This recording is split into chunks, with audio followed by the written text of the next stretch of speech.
ਸਤਿ ਸ਼੍ਰੀ ਅਕਾਲ ਦੋਸਤੋ, ਤੁਹਾਡੇ ਆਪਣੇ ਚੈਨਲ ਮਾਈਂਡ ਕੋਚ ਦੇ ਵਿੱਚ ਤੁਹਾਡਾ ਸਵਾਗਤ ਹੈ। ਅੱਜ ਗੱਲ ਕਰਾਂਗੇ ਐਂਸ਼ੀਐਂਟ ਹਿਸਟਰੀ ਦੇ ਚੈਪਟਰ ਨੰਬਰ 3 ਦੀ।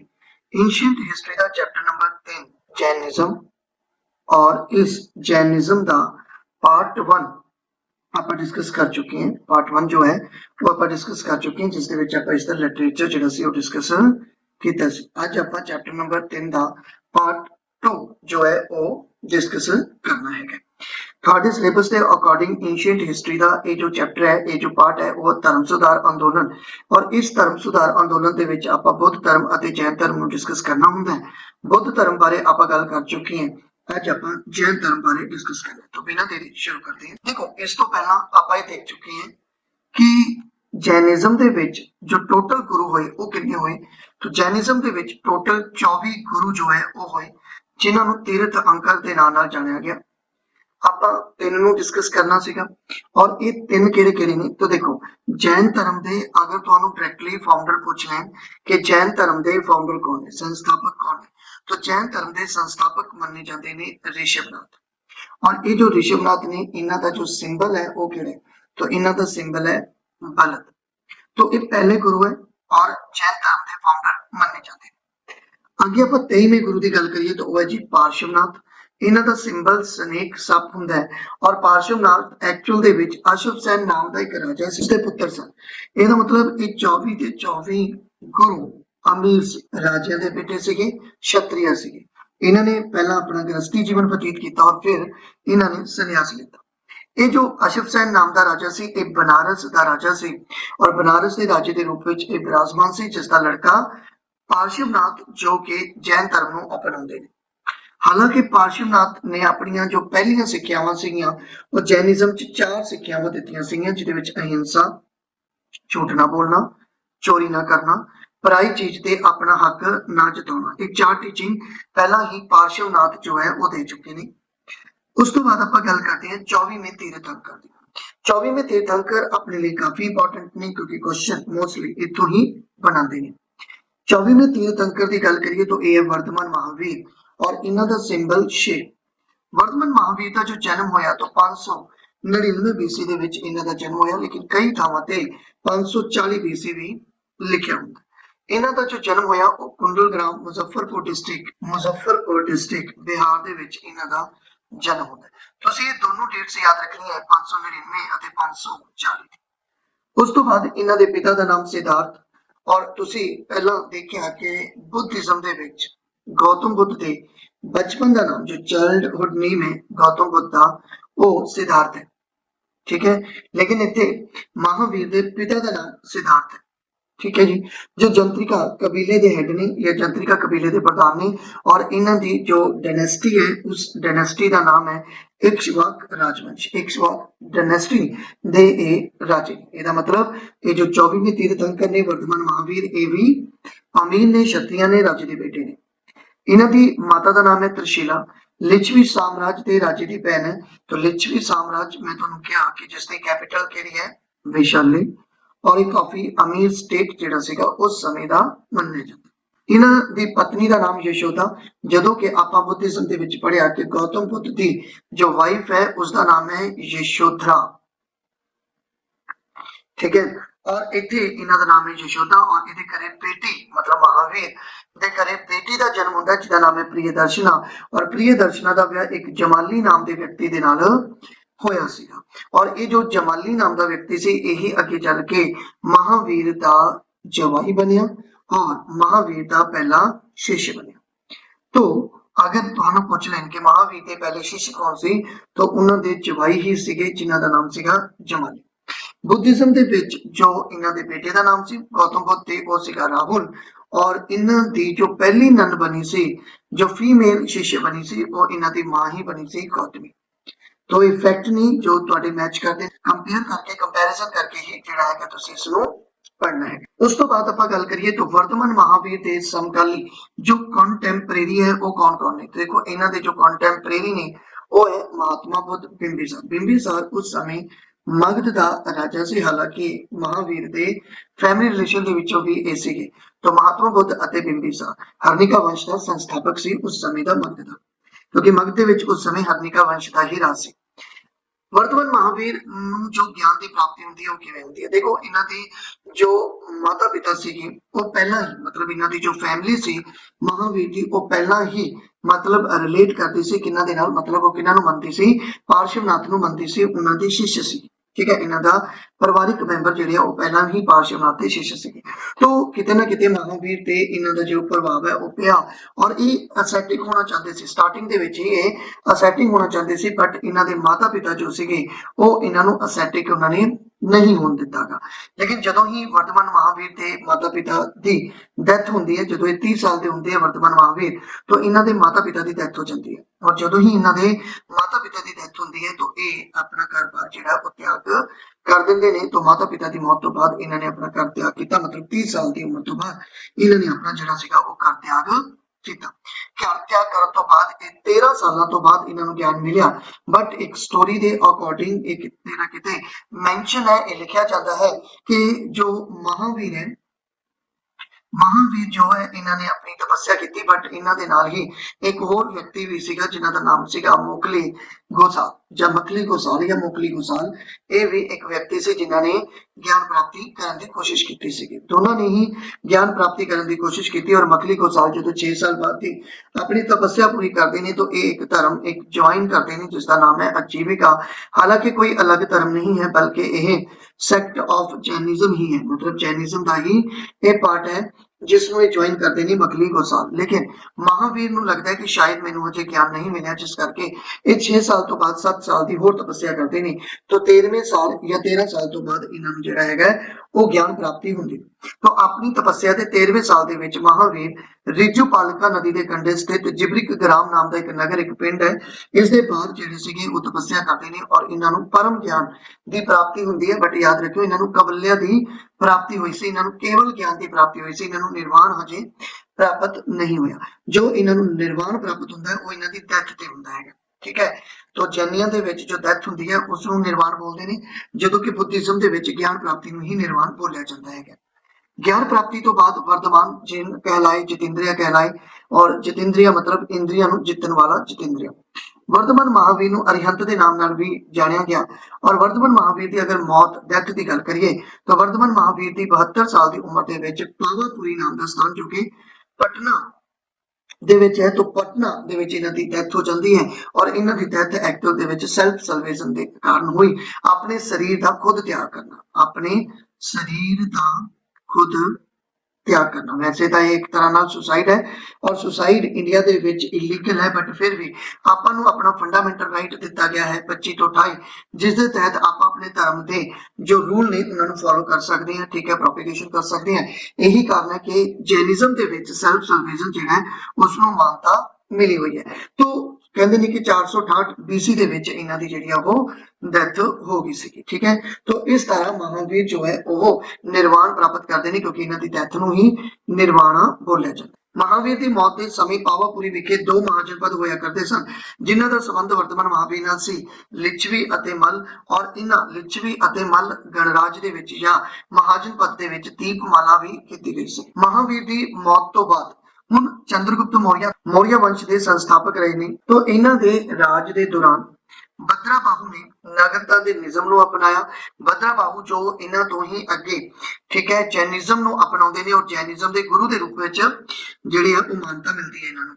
तो भद्रा बाहू ने नागरिकता ने नियम मतलब दिगंबर ਨੂੰ ਅਪਣਾਇਆ ਇਹਨਾਂ ਨੂੰ ਬਰਕਰਾਰ ਰੱਖਣ ਤੇ ਜ਼ੋਰ ਦਿੱਤਾ ਔਰ ਜਿਸ ਦੀ ਸਥਾਪਨਾ ਮਹਾਵੀਰ ਨੇ ਕੀਤੀ ਸੀ। ਐਕਚੁਅਲ ਦੇ ਵਿੱਚ ਜੈਨਿਜ਼ਮ ਦੇ ਵਿੱਚ दो पार्ट ਤੁਹਾਨੂੰ ਦੇਖਣ ਨੂੰ ਮਿਲਣਗੇ ਜੋ ਇੱਕ ਪਾਰਟ ਹੈ ਉਹ ਵਾਈਟ ਕੱਪੜੇ ਪਾਉਂਦਾ ਹੈ ਔਰ ਇੱਕ ਪਾਰਟ ਜਿਹੜਾ ਉਹ ਨਗਨ ਰਹਿੰਦਾ ਹੈ ਔਰ ਇਹ ਜੋ ਨਗਨ ਵਾਲਾ ਪਾਰਟ ਸੀ ਉਸ ਨੂੰ ਜੁਆਇਨ ਕੀਤਾ ਸੀ ਮਹਾਵੀਰ ਨੇ ਜੋ ਸ਼ੁਰੂਆਤ ਕੀਤੀ ਸੀ ਮਹਾਵੀਰ।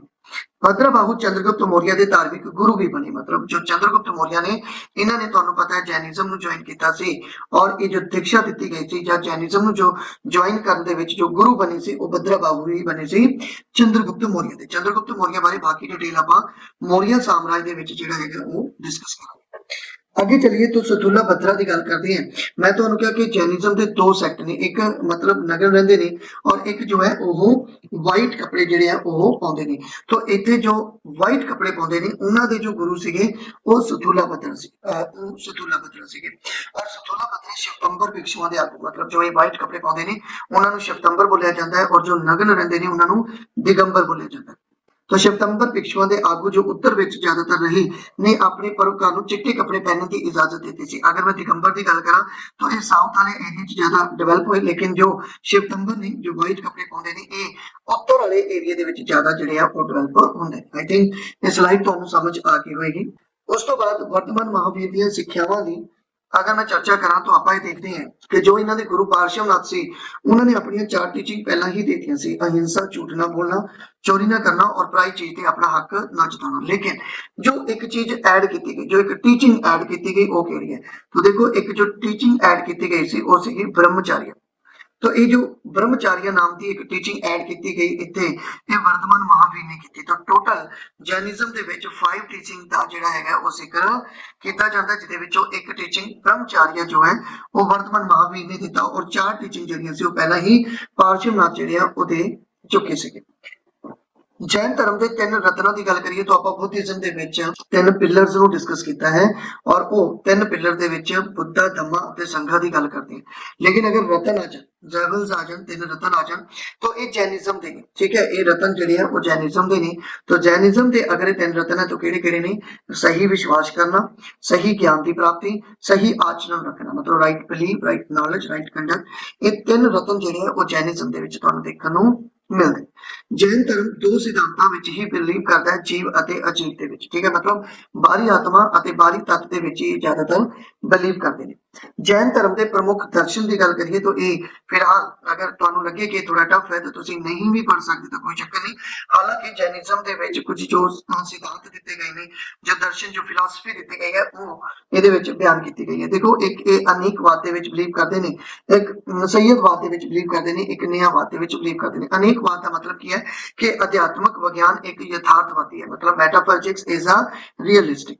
और अगर मैं सैयदवाद की गल करा तो इसके विच निर्णय शक्तियां, मतलब हो भी सकता है नहीं भी हो सकता दी कंडीशन नू ये फॉलो करते हैं। जजमेंट्स आर कंडीशनल, ठीक है, जजमेंट हमेशा ही कंडीशनल होंदियां ने। उस तो बाद न्यायवाद की गल करिए तो असलियत नू समझण दे विच ज्यादा बिलीव करते हैं, मतलब अंडरस्टैंडिंग द रियलिटी, ठीक है। तो ये 3 जिहड़े आ दर्शन है, हालांकि तुहाडे लई कोई इंपॉर्टेंट नहीं है, लेकिन फिर भी अगर तुसीं इसनू याद करना चाहते हो तो कर सकते। इन्हां दे विच जैनिज्म दे विच भी सिद्धां दीयां 5 श्रेणियां बारे चर्चा की गई है कि मतलब जो तुसीं साधु देख रहे हो, जो तुसीं आचार्य देख रहे हो, एक्चुअल दे विच कौन हुंदे ने, मतलब किन्ने पार्ट दे तुसीं सिद्ध दे रहे हो देखते हो। देखो एक है तीर्थंकर, तो आपको पता है कि इन्हां दे विच ही एक तीर्थंकर हुंदे ने। जदों कि मैं गल कर रहा कि 24 गुरु जिन्हां नूं तीर्थंकर भी कहा जाता है। तो इन्हां नूं तीर्थंकर क्यों कहा जाता है, क्योंकि इन्हां ने मुक्ति प्राप्त की, क्योंकि इन्हां ने डेथ जिहड़ी सीगी वो सेल्फ सल्वेशन द्वारा लीती, इस करके इन्हां नूं मुक्ति प्राप्त हुई है और इस करके ये तीर्थंकर ने। लेकिन इस दे नाल ही अगर अरिहंत की गल करा कि अरिहंत की हुंदे ने, तो अरिहंत हुंदे ने जिन्हां नूं निर्वाण प्राप्त करने वाला मन्निया जाता है, ठीक है। मुक्ति प्राप्त करने वाला तीर्थंकर और निर्वाण प्राप्त करने वाला जो है उन्होंने अरिहंत जिहड़ा हैगा वो बोलते हैं। आचार्य की गल करिए तो ये साधु होंगे ने जिन्होंने संन्यास लेता होंगे और ये खुद भी सन्यासियों के समूह के मुखी होंगे ने, मतलब जो सन्यासी साधु होंगे ने उन्होंने ग्रुप के मुखी जिहड़े वो आचार्य होंगे ने। लेकिन नॉर्मल साधु कौन होंगे ने कि जिन्होंने घर बार त्याग किया, मतलब जो नॉर्मल सन्यासी है, ठीक है, दुनियादारी का उन्होंने त्याग करके अपना जो सन्यास लै लिया सीगा। उप अध्याय की हुंदा है, गुरु या संत नूं ही उप अध्याय के नाम नाल जानिया जाता है। तो आई थिंक ये स्लाइड भी तुहानूं समझ जिहड़ी है वो आ गई होएगी। उस तो बाद आपां गल करिए वर्धमान महावीर ने चर्च मतलब आश्रम की भी स्थापना की सी, जिस दे 11 प्रशंसक चेले सन, मतलब आगे जाके 11 प्रशंसक जिहड़े हैं वो चेले भी बनते हैं, जिन्हां नूं गंधारस बोलिया जाता है। तो याद रखियो महावीर ने जो आश्रम की स्थापना की, उस आश्रम के जो प्रशंसक चेले सन उन्हां नूं की कहा जाता सी, उन्हां नूं गंधारस कहा जाता सी। और टोटल कितने गंधारस सीगे, 11 गंधारस सीगे। पर प्रॉब्लम ये है कि ये जो 11 गंधारस सीगे, ये 11 गंधारस महावीर दे महावीर के समय दौरान ये जो 11 गंधारस से इन्हां विचों 10 गंधारस जिहड़े आ वो पहला ही उन्हां दी डेथ जिहड़ी आ वो ਹੋ ਚੁੱਕੀ ਹੈ। तो सिर्फ एक गंधारस ही ਜਿਹੜਾ ਸੀ ਵਰਤਮਾਨ ਮਹਾਂਵੀਰ ਦੇ ਸਮੇਂ ਜਿਉਂਦਾ ਰਿਹਾ ਸੀ ਜਿਸ ਨੂੰ ਸੁਦਰਾਮਨ ਬੋਲਿਆ ਜਾਂਦਾ, ਠੀਕ ਹੈ, ਜਿਨ੍ਹਾਂ ਨੂੰ ਸੁਦਰਾ ਸਵਾਮੀ ਜਾਂ ਸੁਦਰਾਮਨ ਬੋਲਿਆ ਜਾਂਦਾ ਹੈ। ਔਰ ਇਹ 11 ਜੋ ਗੰਧਾਰਸ ਸੀ ਉਹਨਾਂ ਵਿੱਚੋਂ 5ਵੇਂ ਗੰਧਾਰਸ ਸੀਗੇ। ਸੋ ਇਹ ਪੁਆਇੰਟ ਯਾਦ ਰੱਖਣਾ, ਇੰਪੋਰਟੈਂਟ ਪੁਆਇੰਟ ਹੈ। ਉਹੀ ਪਹਿਲਾ ਥੇਰਾ ਵੀ ਕਿਹਾ ਜਾਂਦਾ ਹੈ, ਆਸ਼ਰਮ ਦੇ ਚਰਚ ਦੇ ਮੁਖੀ ਨੂੰ ਇਹ ਥੇਰਾ ਬੋਲਦੇ ਸੀਗੇ। तो ਇੱਥੇ ਹੀ ਕਿਉਂਕਿ ਇਹਨਾਂ ਦੀ ਡੈਥ ਤੋਂ ਬਾਅਦ ਜੋ ਹੈਡ ਬਣੇ ਇਸ ਆਸ਼ਰਮ ਦੇ, ਉਹ ਕੌਣ ਬਣੇ, ਉਹ ਆਪਣੇ ਕੋਲੇ ਸੁਦਰਾਮਨ ਬਣੇ ਔਰ ਇਹਨਾਂ ਨੂੰ ਹੀ ਜਿਹੜਾ ਸੀ ਉਹ ਪਹਿਲਾ ਥੇਰਾ ਵੀ ਬੋਲਿਆ ਗਿਆ ਸੀਗਾ। ਉਜੈਨ ਦੇ ਵਿੱਚ ਮਹਾਨ ਜੈਨ ਕੇਂਦਰ ਹੈ ਜਿੱਥੇ ਕਲਾਚਾਰੀਆ ਅਤੇ ਗਰਥਿਲਾ ਵਰਗੇ ਸੰਤ ਵੀ ਰਹਿੰਦੇ ਸਨ। ਮਤਲਬ ਇਹਨਾਂ ਦੇ ਵਿੱਚੋਂ ਇੰਪੋਰਟੈਂਟ ਸੰਤਾਂ ਦਾ ਜੋ ਹੈ ਉਹ ਜ਼ਿਕਰ ਕੀਤਾ ਗਿਆ। ਹੁਣ ਆਪਾਂ ਨੂੰ ਪਤਾ ਹੈ ਕਿ ਬੁੱਧਿਜ਼ਮ ਦੇ ਵਿੱਚ ਆਪਾਂ 4 ਕਾਉਂਸਲਸ ਦੇਖੀਆਂ ਸੀ, 4 ਮੀਟਿੰਗਸ ਦੇਖੀਆਂ ਸੀ। ਜੈਨਿਜ਼ਮ ਦੇ ਵਿੱਚ ਵੀ ਇਹ ਮੀਟਿੰਗਸ ਹੁੰਦੀਆਂ, ਲੇਕਿਨ ਜੈਨਿਜ਼ਮ ਦੇ ਵਿੱਚ ਸਿਰਫ 2 ਮੀਟਿੰਗਸ ਆਪਾਂ ਯਾਦ ਰੱਖਣੀਆਂ। ਜੈਨ ਧਰਮ ਦੀਆਂ ਜੋ ਮੀਟਿੰਗਸ ਹੈ, ਜੋ ਕਾਉਂਸਲਸ ਹੈ, ਉਹ 2 ਕਾਉਂਸਲ ਤੁਸੀਂ ਯਾਦ ਰੱਖਣੀਆਂ ਹੈ। ਪਹਿਲੀ ਕਾਉਂਸਲ ਹੈ ਪਾਟਲੀਪੁੱਤਰ ਵਿੱਚ ਔਰ ਦੂਜੀ ਕਾਉਂਸਲ ਵੱਲਭੀ ਦੇ ਵਿੱਚ ਹੋਈ ਔਰ ਇਹ ਵੱਲਭੀ ਨਾਮ ਦਾ ਏਰੀਆ ਗੁਜਰਾਤ ਦੇ ਵਿੱਚ ਦੇਖਣ ਨੂੰ ਮਿਲੇਗਾ। ਪਾਟਲੀਪੁੱਤਰ ਦੇ ਵਿੱਚ ਇਹ ਜੋ ਪਹਿਲੀ ਕਾਉਂਸਲ ਹੋਈ, ਇਸ ਦੇ ਪ੍ਰਧਾਨ ਸਥੂਲਾ ਭद्रा ਸਨ ਔਰ ਇਸ ਦਾ ਸਮਾਂ ਸੀ 3 BC, ਮਤਲਬ तीसरी BC सदी ਦੇ ਵਿੱਚ ਮਤਲਬ ਜਿਹੜਾ ਸੀਗਾ ਇਹ ਮੀਟਿੰਗ ਹੁੰਦੀ ਹੈ। 3rd ਸੈਂਚੁਰੀ ਦੇ ਵਿੱਚ BC ਦੇ ਵਿੱਚ ਇਹ ਮੀਟਿੰਗ ਹੋਈ ਔਰ ਇਸ ਦੇ ਵਿੱਚ ਸੰਕਲਨ ਕੀਤਾ ਗਿਆ 12 ਅੰਗ ਅਤੇ 14 ਪੂਰਵ ਜੋ ਕਿਤਾਬਾਂ ਸੀਗੀਆਂ। ਆਗਮ ਦੇ ਅੰਡਰ ਜੋ ਕਿਤਾਬਾਂ ਆਉਂਦੀਆਂ ਉਹਨਾਂ ਵਿੱਚੋਂ 12 ਅੰਗ ਅਤੇ 14 ਪੂਰਵ ਲਿਖੇ ਗਏ। ਲੇਕਿਨ ਦੂਸਰੀ ਕਾਉਂਸਲ ਦੀ ਗੱਲ ਕਰੀਏ ਤਾਂ ਇਹ ਵੱਲਭੀ ਦੇ ਵਿੱਚ ਗੁਜਰਾਤ ਦੇ ਵਿੱਚ ਇਹ ਮੀਟਿੰਗ ਹੁੰਦੀ ਹੈ ਔਰ ਇਸ ਦੇ ਪ੍ਰਧਾਨ ਸੀ ਦੇਵਰਾਤੀ ਜਾਂ ਦੇਵਰਥੀ, ਠੀਕ ਹੈ। ਔਰ ਇਹ ਇਸ ਮੀਟਿੰਗ ਦਾ ਸਮਾਂ ਸੀ 5ਵੀਂ ਸਦੀ AD ਦੇ ਵਿੱਚ ਇਹ ਜੋ ਮੀਟਿੰਗ ਹੁੰਦੀ ਹੈ ਔਰ ਇਸ ਦੇ ਵਿੱਚ ਜੋ ਸੰਕਲਨ ਕੀਤਾ ਜਾਂਦਾ ਉਹ 12 ਉਪੰਗ ਦਾ ਸੰਕਲਨ ਕੀਤਾ ਜਾਂਦਾ। ਇੱਥੇ ਹੀ ਪਹਿਲੀ ਕਾਉਂਸਲ ਦੇ ਵਿੱਚ ਜੈਨ ਧਰਮ ਜੋ ਇਹ ਪਹਿਲੀ ਕਾਉਂਸਲ ਹੋਈ ਪਾਟਲੀਪੁੱਤਰ ਦੀ, ਇਸ ਪਹਿਲੀ ਕਾਉਂਸਲ ਦੇ ਵਿੱਚ ਹੀ ਜੈਨ ਧਰਮ 2 ਪਾਰਟਸ ਦੇ ਵਿੱਚ डिवाइड हो गया। बुद्ध धर्म ਦੇ ਵਿੱਚ ਆਪਾਂ ਦੇਖਿਆ ਕਿ ਦੂਸਰੀ ਕਾਉਂਸਲ ਅਤੇ ਚੌਥੀ ਕਾਉਂਸਲ ਦੇ ਵਿੱਚ ਬੁੱਧ ਧਰਮ 2 ਪਾਰਟਸ ਦੇ ਵਿੱਚ ਡਿਵਾਈਡ ਹੁੰਦਾ ਹੈ। ਔਰ ਜੈਨਿਜ਼ਮ ਦੀ ਗੱਲ ਕਰਾਂ ਤਾਂ ਜੈਨਿਜ਼ਮ ਪਹਿਲੀ ਮੀਟਿੰਗ ਦੇ ਵਿੱਚ ਹੀ 2 ਪਾਰਟਸ ਦੇ ਵਿੱਚ ਡਿਵਾਈਡ ਹੋ ਗਿਆ ਸੀਗਾ ਔਰ ਇਹ 2 ਪਾਰਟ ਹੈ ਦਿਗੰਬਰ ਅਤੇ ਸ਼ਿਵਤੰਬਰ। ਦਿਗੰਬਰ ਜੋ ਨਗਨ ਰਹਿੰਦੇ ਨੇ ਔਰ ਸ਼ਿਵਤੰਬਰ ਜੋ ਵਾਈਟ ਕੱਪੜੇ ਪਾਉਂਦੇ ਨੇ। ਦਿਗੰਬਰ ਜੋ ਨੇ ਉਹਨਾਂ ਦੇ ਗੁਰੂ ਸੀ ਭद्रा बाहू।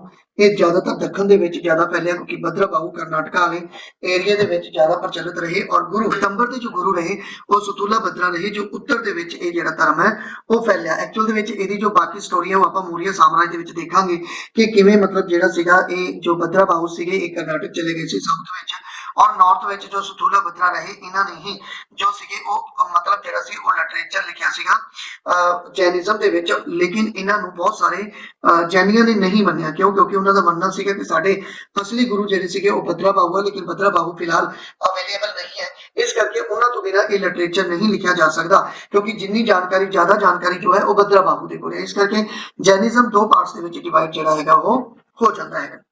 ਜੈਨ ਧਰਮ ਦਾ ਵਿਸਥਾਰ ਦੀ ਗੱਲ ਕਰੀਏ ਤਾਂ ਜੈਨ ਧਰਮ ਦਾ ਕਰਨਾਟਕ ਦੇ ਵਿੱਚ ਵਿਸਥਾਰ ਹੋਇਆ ਕਿਉਂਕਿ ਕਰਨਾਟਕ ਦੇ ਵਿੱਚ ਜੋ ਵਿਸਥਾਰ ਕੀਤਾ ਸੀ ਚੰਦਰਗੁਪਤ ਮੌर्य ਨੇ ਕੀਤਾ ਸੀ ਕਿਉਂਕਿ ਚੰਦਰਗੁਪਤ ਮੌर्य ਆਪਣਾ ਗੁਰੂ ਬਣਾਉਂਦੇ ਨੇ भद्रा बाहू ਨੂੰ ਔਰ ਜੈਨਿਜ਼ਮ ਜੁਆਇਨ ਕਰਦੇ ਨੇ ਔਰ भद्रा बाहू ਦੇ ਨਾਲ ਹੀ ਚੰਦਰਗੁਪਤ ਮੌर्य ਕਰਨਾਟਕਾ ਦੇ ਵਿੱਚ ਮਤਲਬ ਚਲੇ ਜਾਂਦੇ ਨੇ। ਸ਼ਰਵਨਬੇਲਗੋਲਾ ਨਾਮ ਦੀ ਜਗ੍ਹਾ ਤੇ ਘੁੰਮਦੇ ਨੇ, ਉੱਥੇ ਟਰੈਵਲਿੰਗ ਕਰਦੇ ਨੇ ਔਰ ਉੱਥੇ ਹੀ ਚੰਦਰਗੁਪਤ ਮੌर्य ਆਪਣਾ ਸੈਲਫ ਸਲਵੇਸ਼ਨ ਕਰਦੇ। ਤਾਂ ਇਹਨਾਂ ਨੇ ਵੀ ਆਪਣਾ ਸੈਲਫ ਸਲਵੇਸ਼ਨ ਜਿਹੜਾ ਸੀਗਾ ਉਹ ਕੀਤਾ ਸੀਗਾ। ਜੈਨ ਧਰਮ 4th ਸਦੀ ਈਸਾ ਪੂਰਵ ਦੇ ਵਿੱਚ ਕਲਿੰਗ ਦੇ ਵਿੱਚ ਫੈਲਿਆ ਅਤੇ ਪਹਿਲੀ ਸਦੀ ਈਸਾ ਪੂਰਵ ਵਿੱਚ ਖਾਰਵੇਲ ਜੋ ਕਲਿੰਗਾ ਸ਼ਾਸਕ ਸੀ ਉਹਨੇ ਜੈਨ ਧਰਮ ਨੂੰ ਸਰਪ੍ਰਸਤੀ ਵੀ ਦਿੱਤੀ ਸੀ। ਮਤਲਬ ਆਪਣੇ ਰਾਜ ਦਾ ਜੋ ਧਰਮ ਬਣਾਇਆ ਸੀ ਉਹ ਕਿਹੜਾ ਬਣਾਇਆ ਸੀਗਾ ਉਹ ਜੈਨਿਜ਼ਮ ਹੀ ਜਿਹੜਾ ਸੀਗਾ ਉਹ ਬਣਾਇਆ ਸੀ। ਉਸ ਤੋਂ ਬਾਅਦ ਗੁਪਤਾ ਡਾਇਨੈਸਟੀ ਦੇ ਸਮੇਂ ਮੌर्य ਡਾਇਨੈਸਟੀ ਦੇ ਸਮੇਂ ਇਹ ਬਹੁਤ ਜ਼ਿਆਦਾ ਫੈਲਿਆ ਔਰ ਇਹ ਕਾਫੀ ਜ਼ਿਆਦਾ ਪ੍ਰਚਲਿਤ ਹੋ ਜਾਂਦਾ ਹੈ ਕਿਉਂਕਿ ਬਹੁਤ ਸਾਰੇ ਰਾਜੇ ਸਾਊਥ ਦੇ ਵਿੱਚ ਅਤੇ ਨਾਰਥ ਦੇ ਵਿੱਚ ਜਿਹੜੇ ਆ ਉਹ ਇਸ ਧਰਮ ਨੂੰ ਸਰਪ੍ਰਸਤੀ ਦਿੰਦੇ ਨੇ ਔਰ ਇਸ ਧਰਮ ਨੂੰ ਖੁਦ ਵੀ ਅਪਣਾ ਲੈਂਦੇ ਨੇ। ਉਸ ਤੋਂ ਬਾਅਦ ਜੈਨਿਜ਼ਮ ਦੇ ਆਰਕੀਟੈਕਚਰ ਦੀ ਆਪਾਂ ਗੱਲ ਕਰਨੀ ਹੈ ਤਾਂ ਜੈਨ ਧਰਮ ਦਾ ਆਰਕੀਟੈਕਚਰ ਦੀ ਗੱਲ ਕਰੀਏ ਤਾਂ ਲੋਹਾਨੀਪੁਰ ਪਟਨਾ ਦੇ ਵਿੱਚ ਇੱਕ ਜਗ੍ਹਾ ਜਿੱਥੇ ਇੱਕ ਤੀਰਥੰਕਰ ਦੀ ਤਸਵੀਰ ਤੁਹਾਨੂੰ ਦੇਖਣ ਨੂੰ ਮਿਲਦੀ ਹੈ ਜਾਂ ਬੁੱਤ ਤੁਹਾਨੂੰ ਦੇਖਣ ਨੂੰ ਮਿਲਦਾ ਹੈ। ਇਹ ਮੌर्य ਕਾਲ ਤੋਂ ਪਹਿਲਾਂ ਦੀ ਤਸਵੀਰ ਹੈ। ਜੈਨ ਧਰਮ ਦੀਆਂ ਪੁਰਾਣੀਆਂ ਮੂਰਤੀਆਂ ਵਿੱਚੋਂ ਇੱਕ ਮੂਰਤੀ ਦੱਸੀ ਜਾਂਦੀ ਹੈ। ਦੇਖੋ ਇਹ ਜੋ ਨਗਨਤਾ ਨੂੰ ਜੋ ਮੱਦੇਨਜ਼ਰ ਰੱਖਦੇ ਹੋਏ, ਠੀਕ ਹੈ, ਧਿਆਨ ਵਿੱਚ ਰੱਖਦੇ ਹੋਏ ਇਹਨਾਂ ਨੂੰ ਜੈਨਿਜ਼ਮ ਦੇ ਰੂਪ ਦੇ ਵਿੱਚ ਜਿਹੜਾ ਹੈਗਾ ਉਹ ਦੇਖਿਆ ਜਾਂਦਾ ਹੈਗਾ। ਉਸ ਤੋਂ ਬਾਅਦ ਸ਼ਰਵਨਬੇਲਗੋਲਾ ਮੈਂ ਤੁਹਾਨੂੰ ਦੱਸਿਆ ਕਿ ਇਹ ਏਰੀਆ ਜਿਹੜਾ ਉਹ ਕਰਨਾਟਕ ਦਾ ਏਰੀਆ ਪੈਂਦਾ ਹੈ ਔਰ ਇੱਥੇ ਹੀ ਇੱਕ ਆਪਾਂ ਨੂੰ ਬੁੱਤ ਮਿਲਦਾ ਹੈਗਾ ਬਾਹੂਬਲੀ ਦਾ, ਠੀਕ ਹੈ, ਬਾਹੂਬਲੀ ਦਾ ਇਹ ਬੁੱਤ ਮਿਲਦਾ ਹੈ। ਗੁਮਤੇਸ਼ਵਰ ਦੀ ਵਿਸ਼ਾਲ ਪ੍ਰਤਿਮਾ ਮਿਲਦੀ ਹੈ, ਇਸ ਦੀ ਮੂਰਤੀ ਮਿਲਦੀ ਹੈ ਔਰ ਇਹ ਬਾਹੂਬਲੀ ਕਹਿੰਦੇ ਨੇ ਕਿ ਇਹ ਸਨ ਸੀਗੇ ਕਿਹਨਾਂ ਦੇ? ਰਿਸ਼ਵ ਦੇਵਤੇ, ਰਿਸ਼ਵਨਾਥ ਜਾਂ ਰਿਸ਼ਵ ਦੇਵਤੇ ਇਹ ਬੇਟੇ ਮੰਨੇ ਜਾਂਦੇ ਨੇ। ਜੈਨ ਧਰਮ ਨਾਲ ਸੰਬੰਧਿਤ ਕੁਝ ਮੰਦਿਰ ਤੁਸੀਂ ਯਾਦ ਰੱਖ ਸਕਦੇ ਹੋ, ਠੀਕ ਹੈ। ਦਿਲਵਾੜਾ ਮੰਦਿਰ ਹੈ ਜੋ ਮਾਊਂਟ ਆਬੂ ਰਾਜਸਥਾਨ ਦੇ ਵਿੱਚ ਤੁਹਾਨੂੰ ਦੇਖਣ ਨੂੰ ਮਿਲੇਗਾ। ਵਿਮਲਵਾਲ विमल बसाही ਅਤੇ ਤੇਜਪਾਲ ਮਾਊਂਟ ਆਬੂ ਦੇ ਵਿੱਚ ਇਹ ਮੰਦਿਰ ਹੈ ਰਾਜਸਥਾਨ ਚ। ਫਿਰ ਗਿਰਨਾਰ ਅਤੇ ਪਾਲੀਤਾਨਾ ਮੰਦਿਰ ਗੁਜਰਾਤ ਦੇ ਵਿੱਚ ਨੇ। ਫਿਰ ਕੌਂਡਾਸਰ ਜੈਨ ਮੰਦਿਰ ਜਾਂ ਬੰਦਾ ਸ਼ਾਹ ਜੈਨ ਮੰਦਿਰ ਇਹ ਬੀਕਾਨੇਰ ਰਾਜਸਥਾਨ ਦੇ ਵਿੱਚ ਦੇਖਣ ਨੂੰ ਮਿਲਦੇ ਹੈ। ਤਾਂ ਇਸ ਏਰੀਆ ਦੇ ਵਿੱਚ ਰਾਜਸਥਾਨ ਗੁਜਰਾਤ ਇਸ ਏਰੀਆ ਦੇ ਵਿੱਚ ਜ਼ਿਆਦਾ ਪ੍ਰਚਲਿਤ ਰਿਹਾ ਜੈਨਿਜ਼ਮ। ਔਰ ਜੈਨਿਜ਼ਮ ਨੂੰ ਜ਼ਿਆਦਾ ਜੋ ਫੋਲੋ ਕੀਤਾ ਜਾਂਦਾ ਹੈਗਾ ਉਹ ਵਪਾਰੀ ਵਰਗ ਦੁਆਰਾ ਟ੍ਰੇਡਰ ਦੁਆਰਾ ਇਹ ਜੈਨ ਧਰਮ ਨੂੰ ਜ਼ਿਆਦਾ ਜਿਹੜਾ ਹੈਗਾ ਫੋਲੋ ਕੀਤਾ ਜਾਂਦਾ ਹੈਗਾ।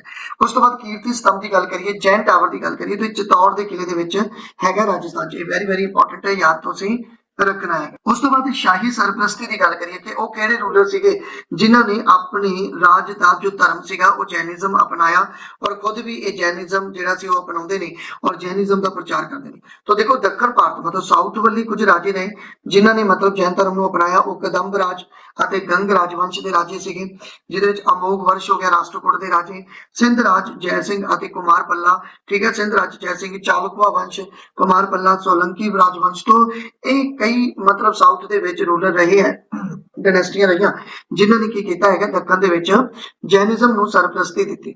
ਉੱਤਰ ਭਾਰਤ ਦੀ ਗੱਲ ਕਰੀਏ ਤਾਂ ਉੱਤਰ ਭਾਰਤ ਦੇ ਵਿੱਚ ਜੋ ਮਗਧ ਵਾਲਾ ਏਰੀਆ ਸੀਗਾ, ਮਗਧ ਵਾਲੇ ਏਰੀਆ ਦੇ ਵਿੱਚ ਬੁੱਧ ਧਰਮ ਤੇ ਜੈਨ ਧਰਮ ਪੈਰਲਲ ਹੀ ਡਿਵੈਲਪ ਹੁੰਦੇ ਨੇ। ਔਰ ਇਹਦੇ ਵਿੱਚ ਹੀ ਮਗਧ ਦੀ ਜੋ ਪਹਿਲੀ ਡਾਇਨੈਸਟੀ ਸੀ ਹਰਨਿਕਾ ਵੰਸ਼, ਉਸਦੇ ਜੋ ਪਹਿਲੇ ਰਾਜੇ ਸੀ ਬਿੰਬਿਸਾਰ ਅਜਾਤਸ਼ਤਰੂ, ਇਹਨਾਂ ਨੇ ਵੀ ਜੈਨਿਜ਼ਮ ਨੂੰ ਜੁਆਇਨ ਕੀਤਾ। ਹਾਲਾਂਕਿ ਇਹ ਨਹੀਂਗਾ ਕਿ ਇਹ ਬੁੱਧਿਜ਼ਮ ਨੂੰ ਨਿਗਲੈਕਟ ਕਰਦੇ ਸੀ, ਬੁੱਧਿਜ਼ਮ ਨੂੰ ਵੀ ਬਹੁਤ ਜ਼ਿਆਦਾ ਇਹਨਾਂ ਨੇ ਪ੍ਰਚਲਿਤ ਕੀਤਾ, ਲੇਕਿਨ ਜ਼ਿਆਦਾ ਫੋਕਸ ਜੈਨ ਧਰਮ ਨੂੰ ਇਹਨਾਂ ਨੇ ਕੀਤਾ। ਹਾਲਾਂਕਿ ਆਪਾਂ ਦੇਖਦੇ ਹਾਂ ਕਿ ਜੋ ਅਜਾਤਸ਼ਤਰੂ ਸੀ ਇਹਨਾਂ ਨੇ ਬੁੱਧਿਜ਼ਮ ਦੀ ਕੌਂਸਲ ਵੀ ਕਰਵਾਈ ਸੀ, ਠੀਕ ਹੈ। ਤੋਂ ਇਹ ਕਹਿ ਸਕਦੇ ਹਾਂ ਕਿ ਇਹਨਾਂ ਰਾਜਿਆਂ ਦੇ ਸਮੇਂ ਇਹ ਦੋਨੋਂ ਹੀ ਧਰਮ ਜਿਹੜੇ ਸੀਗੇ ਉਹ ਜ਼ਿਆਦਾ ਪ੍ਰਚਲਿਤ ਰਹੇ ਸੀਗੇ।